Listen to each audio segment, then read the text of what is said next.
मनीषा दीदी।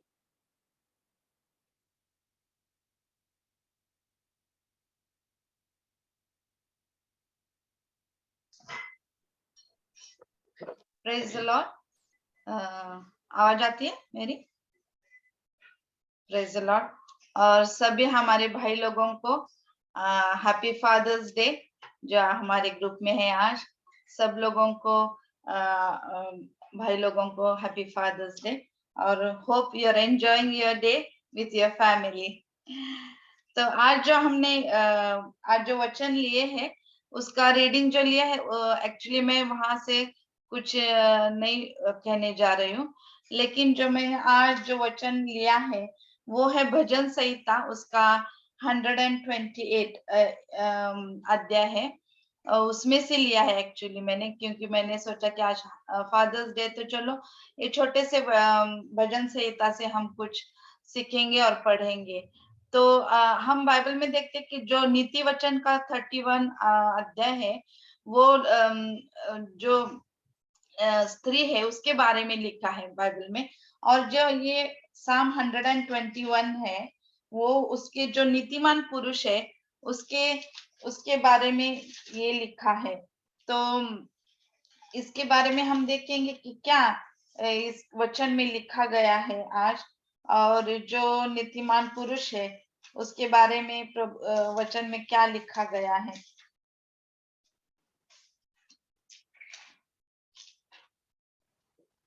हमारा जो जीवन है, तो ये जीवन किसी चीज के साथ संलग्न होता है, रिवॉल्विंग होता है। मेरे को पता नहीं रिवॉल्विंग में हिंदी में क्या कहते हैं, लेकिन जो संलग्न होते हैं उनके आजू बाजू में उसका हमारा जीवन, उस किसी चीज के आजू बाजू में अपना जीवन संलग्न होता है। तो ये जो वचन हमने आज लिया है, जो भजन संहिता, तो एक ये पढ़ने के बाद हमारे सामने एक अच्छे विश्वासु परिवार का चित्र सामने आता है। तो मैं ये वचन पढ़ूंगी, ये साम पढ़ूंगी, छोटा सा साम है, वो मैं हिंदी में पढ़ूंगी। क्या ही धन्य हर एक जो यहोवा का भय मानता है और उसके मार्गों पर चलता है। तू अपनी कमाई को निश्चय से खाने पाएगा, तू धन्य होगा और तेरा भला ही होगा। तेरे घर के भीतर तेरी स्त्री फलवान दाखलता सी होगी। तेरी मेज के चारों ओर बालक और जलपाई के पौधे से होंगे। सुन, जो पुरुष यहोवा का भय मानता है वह ऐसी ही आशीष पाएगा। यहोवा तुझे सियोन से आशीष देवे और तू जीवन भर यरूशलेम का कुशल देखता रहे, वरन तू अपने नाती पोतों को भी देखने पाए, इसराइल को शांति मिले। कितना सुंदर वचन है ये, जो हम पढ़ते तो एक बहुत मन को, जो भी कोई पुरुष ये वचन पढ़ेगा तो उसको क्या होगा, इस वचन से एनकरेज मिलेगा फैमिली के लिए। सिर्फ पुरुष नहीं, तो जो भी कोई वचन पढ़ेगा तो इतना सुंदर लगता है वचन पढ़ने के बाद, कि जहाँ की जो आशीष दिए इधर, जो नीतिमान, जो विश्वास, एक परिवार का चित्र है। तो जो ये परिवार का चित्र दिया गया है उसमें तो मैंने उसमें तीन चीजें दी गई इसमें से। एक तो एक घर का फाउंडेशन क्या है, उसका स्ट्रक्चर कैसा है, और वो सब होने के बाद उसकी आशीषें इस परिवार की क्या है। तो पहले हम देखेंगे कि उसका फाउंडेशन क्या है। तो ये पहला वचन क्या कहता है कि धन्य है हर एक जो यहोवा का भय मानता है। तो ये फाउंडेशन किसमें बना गया है? परमेश्वर का भय। परमेश्वर का भय कहा गया तो ऐसे ये डर भय नहीं है यहाँ, जो जगिक भय है कि हम चोरी किया तो भय लगता है, किसी का खून किया तो डर लगता है, हमने लाइन किया तो डर लगता। वो डर की बात नहीं कर रहा है इधर दाऊद। वो बोलता है कि वो डर कैसा है कि जो एक रिस्पेक्टफुल डर है, जो एक ओबीडियंट का डर है ना। जो और कौन डर करता है, जब डर कैसा हम करते हैं कि जिससे हम प्यार करते हैं उसको हम सम्मान करते हैं, उसका आदर करते हैं, उनका ओबीडियंस करते हैं, उस डर के दावीद यहाँ बात करता है कि जो यहोवा का भय मानता है।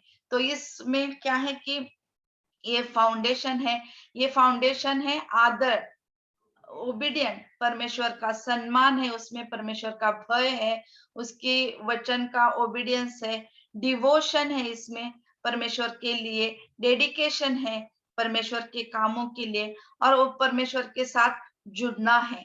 तो यहाँ इस भजन संहिता में ऐसे नीतिमान पुरुष का उल्लेख किया है जिसका फाउंडेशन परमेश्वर के भय के साथ में किया है, और जो परमेश्वर का भय धरता है और उसका फाउंडेशन पाया क्या है, परमेश्वर का भय है।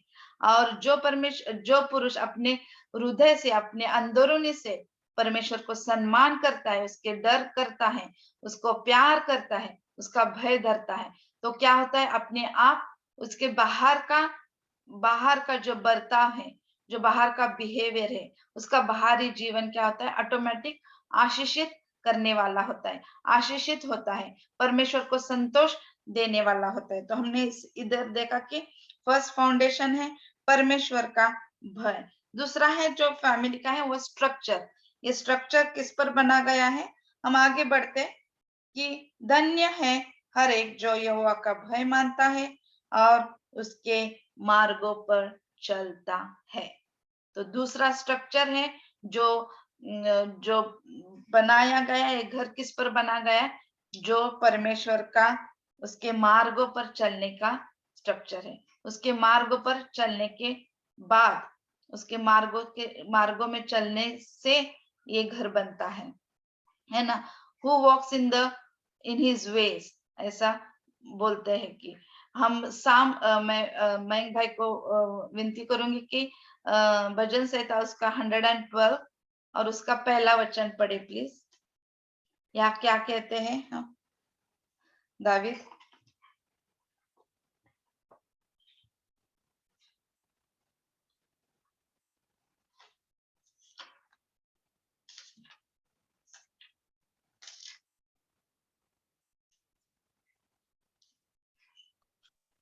कौन सा कहा सिस्टर? 112, साम 112 उसका पहला अध्याय,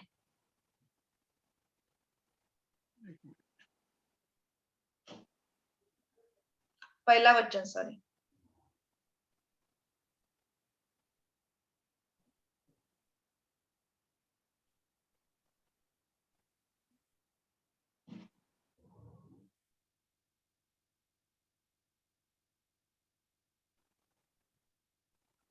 सुन सकते हैं? यहोवा की प्रशंसा करो, ऐसा व्यक्ति जो यहोवा से डरता है और उसका आदर करता है वो अति प्रसन्न रहेगा। परमेश्वर के आदेश ऐसे व्यक्ति को बातें हैं। आमीन। तो यहाँ क्या कहता है कि वो क्या होगा, अति प्रसन्न होगा, और जो परमेश्वर का भय मानता है और उसके वचनों पर चलता है ना। और फिर उसका जीवन कैसे प्रसन्नता से भरेगा। और परमेश्वर का वचन भी क्या है कि तेरा वचन मेरे मार्ग की ज्योति है। तो वचन कितना इधर इम्पोर्टेंट है, उसका वेज, उसके मार्ग हमको कहाँ मिलेंगे, कहाँ उनको जो आज्ञा है वो कहाँ हमको मिलेगी, कहाँ सीखने को मिलेगी। तो ये सिर्फ वचन है। सिर्फ वचन में ही हम जब पढ़ेंगे तभी ये आज्ञा हमको कैसे चलना है, कैसे उनके मार्ग है, वो मार्ग हमको दिखाई देगा। और वचन कहता है कि जो परमेश्वर का भय धरता है, जो पुरुष, ऐसा लिखा है। लेकिन हम सब में ये सबको ये चीज लागू होती है कि जब हम परमेश्वर के भय धरते हैं और उसके वचन में चढ़ते हैं, उसके मार्ग में चलते हैं, तो क्या होता है, परमेश्वर प्रभु हमारे जीवन से प्रसन्न होता है। और भजन संहिता 33 अध्याय और उसका 18 वचन पढ़ेंगे प्लीज।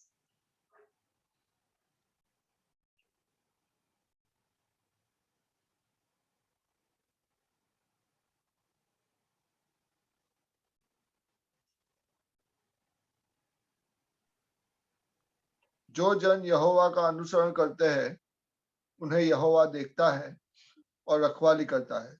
Amen. जो मनुष्य उसकी आराधना करते हैं उनको उसका महान प्रेम बचाता है। Amen. कितना सुंदर वचन है कि परमेश्वर की दृष्टि उस पर रहती है। और हम यहाँ जो है वो कौन नहीं चाहते कि परमेश्वर की दृष्टि हम पर हो, है ना। हम हर एक चाहते कि परमेश्वर अपनी ओर देखे, हमारा ख्याल रखे, हमारी चिंता करे और हम पर उस पर निर्भर रहे। और जब परमेश्वर की दृष्टि हम पर कब रहती है, जब हम कि उस पर उनका भय रखते हैं, उनके मार्गों पर चलते हैं, उनके वचनों पर चलते हैं, तभी हमारा परमेश्वर क्या करता है, उसकी दृष्टि हम पर लगाता है। क्योंकि हम पहले क्या करना है, हमारी दृष्टि उसके वचनों के अंदर डालना है। और हम परमेश्वर के वचन हमारे जीवन में बहुत महत्वपूर्ण है। वो क्या करता है, हमारे जीवन को दिशा दिखाता है। और जो परमेश्वर ये भय रखता है और उसके वचनों में रहता है, परमेश्वर उसकी जिंदगी को दिशा दिखाता है और उसको क्या करता है, आशीषित रखता है, बनाता है। और जॉन 3:16 क्या कहते हैं कि जो भी कोई परमेश्वर पर विश्वास रखे उसका नाश ना होने पाए और ताकि उसको सार्वकालिक जीवन मिले, ऐसा परमेश्वर का वचन है। और जब हम विश्वास रखते तो विश्वास के बाद क्या होता है, हम जब विश्वास रखते तो विश्वास के बाद हम क्या करते हैं, वचन पढ़ने लगते हैं। और वचन पढ़ने के बाद हमारा विश्वास अधिक और अधिक ज्यादा मजबूत हो जाता है। हम बहुत सारे यूट्यूब में हम बहुत सारे मैसेजेस सुनते हैं आजकल, बहुत सारे प्रीचर्स ऐसे हैं कि हम सुनते हैं और हम क्या करते हैं, कभी कभी वचन पढ़ने में ध्यान नहीं देते। हम इनका सुनते, उनका सुनते, यूट्यूब पे जाओ, ये प्रीचर का सुनो, वो प्रीचर का सुनो। लेकिन हम कितनी बार बाइबल पढ़ते हैं दिन में, कितनी बार हम देखते हैं कि वचन क्या कहता है हम हमारे जीवन में, है ना। हमको लोगों को सुनने का अच्छा लगता है, लेकिन जो प्रभु का सत्य वचन है वो सुनने को हम क्या करते हैं, लेजी बनते हैं। बाइबल खोलने के लिए लेजी बनते हैं और वचन पढ़ने के लिए लेजी बनते हैं। लेकिन हम फोन पे जल्दी से यूट्यूब लगाकर वचन सुनने में अधिक उत्सुक रहते हैं। लेकिन मैं भी ऐसी हूँ कि जब भी जाती हूँ तो तभी देखते रहती हूँ कि यूट्यूब में गाने क्या है, कौन सा प्रीचर है, क्या मैसेज सुनो। मैं नहीं कहती कि वो बुरी बात है, वो अच्छी बात है। लेकिन हमारा पहला एक काम है कि हम बाइबल खोल के वचन पढ़ना सीखना चाहिए। हम प्रभु क्या कहता है अपने खुद को, वो क्या है, हमारा वो डायरेक्ट कांटेक्ट है ना। प्रभु का वचन क्या है, वो डायरेक्ट कांटेक्ट है। जब हम प्रार्थना करते तो हम उसके साथ बात करते, लेकिन वो कब बात करते हमारे साथ, जब हम वचन पढ़ते तभी वो हमारे साथ बात करते। तो वचन बहुत ही महत्वपूर्ण है। परमेश्वर का भय और परमेश्वर का वचन बहुत ही हमारे जीवन में महत्वपूर्ण है। और ये फिर ये स्ट्रक्चर और ये फाउंडेशन होने के बाद फिर क्या होता है, हम आगे पढ़ते हैं कि सिर्फ 6 वचन है इसमें। तो ये सब होने के बाद हम जब भय धरते हैं, परमेश्वर पर विश्वास रखते हैं, उसके मार्गों पर चलते हैं, तो क्या होता है, तो परमेश्वर की आशीषें उसकी स्वर्गीय भंडार से उंडल कर उस परिवार में आती है। और फिर क्या बोलते हैं कि वचन 3, तेरे घर के भीतर तेरी स्त्री फलवंत दाखलता सी होगी, तेरी मेज के चारों ओर तेरे बालक जलपाई के पौधे से होंगे। सुन, जो पुरुष यहोवा का भय मानता है वह ऐसे ही आशीष पाएगा। यहोवा तुझे सियोन से आशीष देवे और तू जीवन भर यरूशलेम का कुशल देखता रहे, वरन तू अपनी नाते पोतों को भी देखने पाए, इस्राएल को शांति मिले। आमीन। कितना सुंदर आशीष, इतनी सुंदर आशीष प्रभु हमको देता है ना। जो पुरुष परमेश्वर का भय धरता है, जो पुरुष परमेश्वर के वचनों पर चलता है, उसके मार्ग पर चलता है, वो क्या होता है, उसकी स्त्री फलवंत दाखलता सी होगी, है ना। और उनके बच्चे क्या होंगे, हमको सब, हम इंडिया से आए हुए हैं, हमको पता है कि हम एक साथ खाना खाते हैं। मेरे को अभी भी याद है और हम अभी तक भी ऐसे करते हैं कि हम एक साथ मिलके खाना खाते हैं। हमारे पापा मेरे साथ है, और हम मेरे को बहुत याद है कि हमारा छोटा सा घर था, लेकिन जो हमारा जो आंगन बोलते हैं वो बहुत बड़ा था, और हम सब बाहर बैठते थे और खाना खाते थे एक साथ। और फिर एक साथ खाने का और एकता का एक दर्शक क्या है? ये प्रभु की आशीष है ना, बच्चों को साथ खाना खाना। और अब जो पुरुष का जो स्त्री है वो दाखलता जैसे हो गया, ऐसा परमेश्वर का वचन है। जो पुरुष परमेश्वर का भय रखता है वो। और मेरा पूरा विश्वास है कि यहाँ हर एक बैठने वाले भाई लोगों का जीवन परमेश्वर ने आशीषित किया है, ये वचन के जैसा किया है। आपके बच्चे हैं आपके साथ, यहाँ रॉबर्ट भाई है, उनको नाती पोती है, और परमेश्वर ने ये आशीष दिए हैं हमारे जीवन में, है ना, ये सब। और इतना परमेश्वर का धन्यवाद करेंगे, उतने हम कम है कि परमेश्वर कहता है कि जो परमेश्वर का जो पुरुष यहोवा का भय मानता है वह ऐसे ही आशीष पाएगा। यहोवा तुझे आशीष देवे और तू जीवन भर यरूशलेम का कुशल देखता रहे। प्रभु परमेश्वर को हम आज देखेंगे अपने जीवन को, हम सिर्फ पुरुष ही नहीं, लेकिन हम सब मिलके हमारे जीवन में झांक के देखिए कि क्या सचमुच हम परमेश्वर का भय मानते आते हैं। हमारे दैनंदिन जीवन में हम परमेश्वर का भय धरते हैं, हर एक बड़ी ही चीजों में नहीं तो छोटी छोटी बातों में हम परमेश्वर का भय धरते हैं क्या? हम परमेश्वर के वचनों में दिन ब दिन हम बढ़ रहे हैं क्या? हम बढ़ते हैं क्या? हम बाइबल पढ़ के, बाइबल खोल के हम पढ़ते हैं क्या? उसके वचनों में हम दिन ब दिन बढ़ते जा रहे हैं क्या? तो ये हम सब परमेश्वर को पूछेंगे, अपने दिल को पूछेंगे। और सचमुच ही अब आज तक हम नहीं कर रहे, हम बाइबल नहीं पढ़ रहे, उसका नहीं भय मान रहे, सिर्फ टेम्परेरी थोड़े दिन के लिए भय मान रहे, थोड़े दिन के लिए बाइबल पढ़ रहे, थोड़े दिन के लिए प्रार्थना कर रहे। तो हम 1-2 मिनट अपने आप को हम आंखें बंद करके हमारे मन को हम झांकिए, इंक्लूडिंग मी, कि हम सचमुच परमेश्वर के वचनों में हम बढ़ रहे हैं क्या?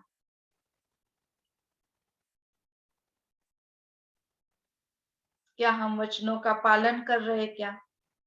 क्या हमारा विश्वास से, हमारे भय से, हमारे सम्मान से हम परमेश्वर को संतोष दे रहे हैं क्या?